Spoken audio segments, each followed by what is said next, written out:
What's going on YouTube? It's your boy Logisticalstyles coming back at you with another video. And today I'm just going to do a little bit of gear talk. I want to talk about some of the new stuff that's been announced in the past week and that's been being demoed at the current DJ Expo. And want to also talk about how it's going to affect my way of DJing or what I'm going to use for DJing going forward or what my plans are. So let's get into it. Okay, so if you haven't been paying attention, last week Pioneer dropped or announced two really, it was week and I think the week before that, but they announced two really great products recently, and that is the hybrid turntable that can play DVS, can play analog records, and can also act as a controller with their Magvel clamp. And then they also announced the Pioneer Rev5, which is a controller that sits right in between the Pioneer Rev1 and the Pioneer Rev7. Now, I'll switch over and show you what the turntable looks like. This is the turntable right here. This is uh, the full name is the PLX CRSS12. I think people are just calling it the CRSS12 for now. And it is, like I said, a digital analog hybrid. So it's both. Uh, you've got the ability to play music with a tone arm. You have a tone arm built into the turntable. You've got a little screen. You've got the needle mode, so you can jump from digital vinyl to analog vinyl. You've got this Magvel clamp right here, which is supposed to be really, really great. It's similar to phase, but not the same thing. It does allow you to use the turntable as a MIDI controller, kind of like, not necessarily a MIDI controller, but it allows you to use the turntable as a controller that is using a pure DVS signal that's coming through the RCA cables. It's got pads down here for you to be able to use your hot cues and use your stems control. So it's got a lot of great features that really, really interest me, but I probably am not going to jump into that because I already just last year invested into a pair of the Reloop 7000 MK2s and Phase, and they have been working really great for me. It's really been everything I should have done before I even jumped into the Rain 12s. And if you are a follower of this channel, you know that I've had some issues with the Rain 12s in the past, and I ended up just getting rid of them and moving back to turntables. Now I still have my Technics 1200s. In another workstation sitting over there along with the Newmark Scratch, but my main turntable situation over here is the Reloops with my Rain 70 mixer. But if you follow me on social media, you'll notice that a lot of the gigs that I do, I'm using a controller. And the controller that I'm using is this one right here. I use the Pioneer Rev1. I've been using it for the past year. Prior to that, I have had other controllers from Pioneer. I've had the SB2, I've had the SB3, I've had the SR2, and one thing you may notice is that all of these controllers are kind of budget or entry level controllers, entry to mid level controllers. So I kind of work with a budget when I buy my controllers.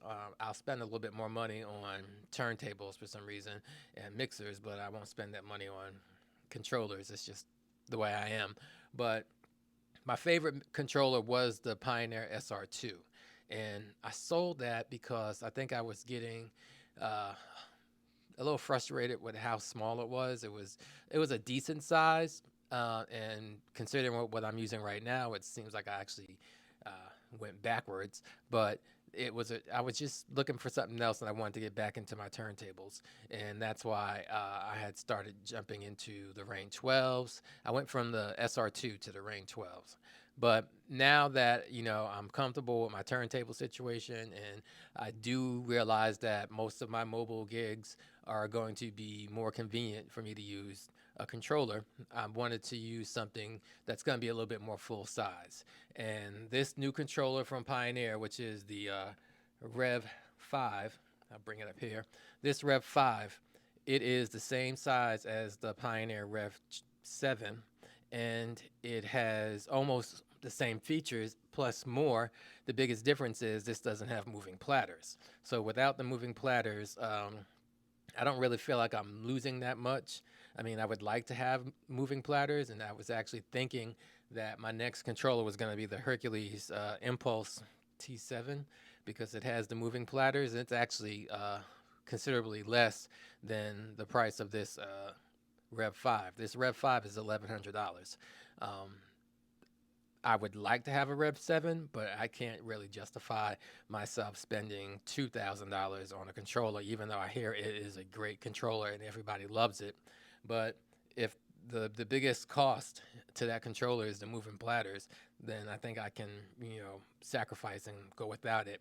Especially considering that all the controllers that I mentioned that I had, the SB2, SB3, SR2, and even now the Rev1, none of them have any kind of display on the jog wheel. The SR2 had a little ring that went around it that was colorful. You can change the colors on it, but it didn't move. It didn't have any indicator to tell you where your record position was. What I like so much about the Rev5 is that it does have a LED indicator.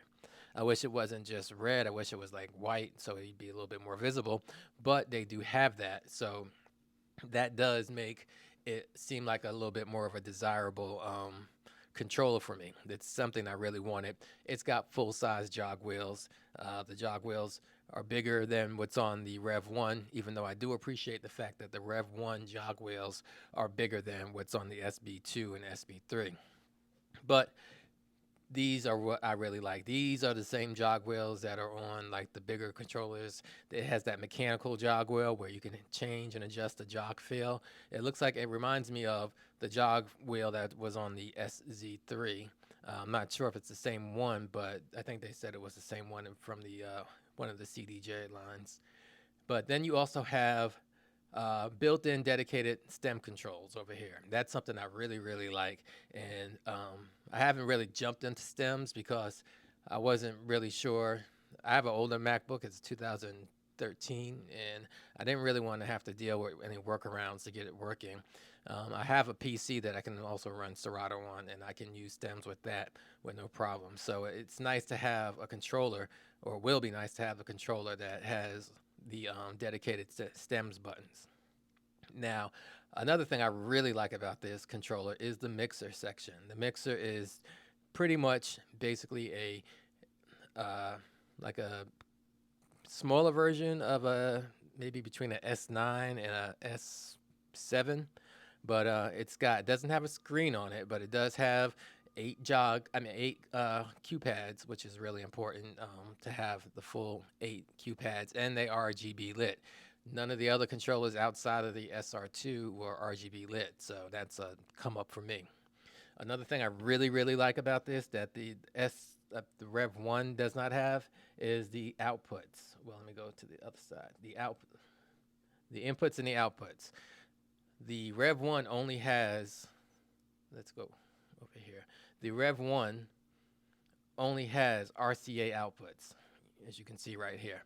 These RCA outputs are very limiting because then you have to get adapters, and I do have an adapter that I use with it. I use a RCA to XLR adapter, but I'd rather have the XLR ports built right in, like on the Rev5. Another thing I like that the Rev1 does not have, the Rev1 does not have a booth output. The Rev5 does. You have a booth output. You have all the outputs. You have XLR, RCA for your masters, and then quarter-inch for your quarter-inch balance for your booth. So you have control over that. You can also hook up 2 laptops to it. So I'm really loving that. That's something that I don't use often, but when I do need to use it, it's very nice to have and very good to come in. It comes in really handy.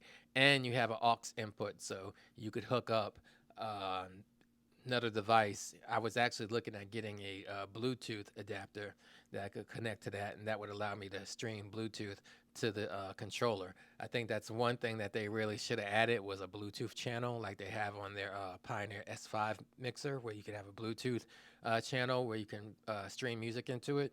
Sometimes it just comes in handy to have that ability. The price, like I said, for this thing is at $1,100, so that's a big jump from the 279 that I spent for the Rev1, but I think it'll be worth it. Um, I did have this Rev1 for a very long time. Well, not a very long time. I had it for a year. And that whole year, I used it for a lot of gigs. I took it out of the country for a couple of gigs. I took it on planes. I took it local to bars, lounges, house parties. I've even done weddings with it. So it served me well. I definitely got my money's worth out of it. But it was always a little bit limiting. I was using it more for the convenience factor. I even went out and got a really nice Pro X black label case. It's really, really nice. And hopefully I can get one for the Rev5 eventually. But it's just time for me to move on to something that's going to be a little bit more opening, something that's going to be able to allow me to be more creative with my mixing versus just, basic mixing. The Rev1 is fine for, small in and out quick gigs or whatever, but if you're going to be, putting in the work, you should spend a little bit of money. And $1,100 is really in my budget now for a controller. I still don't feel like I can do 2,000 for a Rev7, but who knows what the future might bring. Anyway, so that was just my little video. I need to put some footage out, get some I need to get some content out, so I figure why not, discuss something that's relevant. And that is, this new gear. I'm always out on the lookout for new gear, and I like to test and play with stuff, but I also like to keep my budget in mind when I'm testing and trying out stuff. So I think this is going to be a nice one to get. I'm going to pre-order it, and it looks like it won't be shipping until sometime in the middle of October, which it's a little disappointing, but hey, I'm willing to wait. I think it's going to be a really good controller when I get my hands on it. So anyway, hopefully I'll get more video content coming out a little bit more frequently. Be on the lookout. Don't forget to like, subscribe, and comment below. And I will see you guys on the flip side. Peace.